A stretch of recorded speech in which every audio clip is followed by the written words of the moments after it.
Are replica cars a waste of time? More importantly, who even cares? Young me used to live by a code of honor, a code of caring about inconsequential things that no one else cares about. Growing up, I was always taught that if you made your Le Mans look like a GTO, you were cheating. So, with that being the basis of my understanding of replica cars, learning that people made replica GT40s and Cobras was just astounding. What? Why? It makes no sense. It's cheating. Then I drove one, and boy was I wrong. About 3 years ago, I drove a replica Shelby Cobra with a small block in it, and oh my god, I was just so wrong.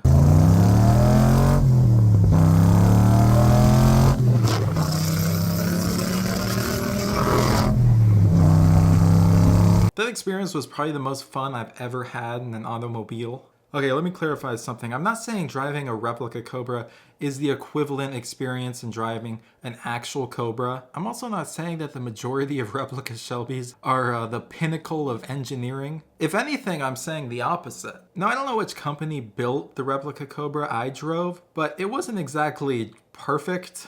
This thing squeaked and creaked and was kind of a rough ride. It had one of the worst steering inputs and radius of any car I've ever witnessed in my entire life. Everything felt kind of pieced together and not 100% thought out. If you know me, you know where I'm going with this. It's actually because of these imperfections that I love driving this car so much. I've driven a brand new 911. That thing was an engineering masterpiece. It was so smooth, so thought out, so crisp.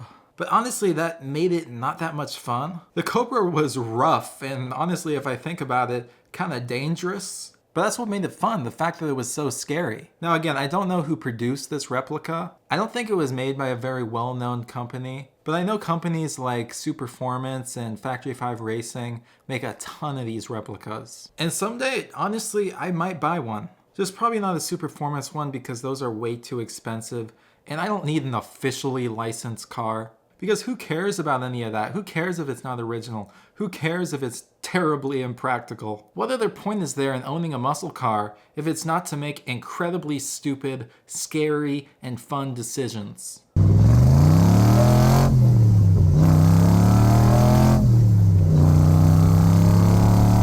So there are my opinions on replica Cobras and replica cars just in general. I think everyone should at least drive one of these, if not buy and build one. Thanks for watching, and as always, let me drive your car. I want to drive another Cobra so bad.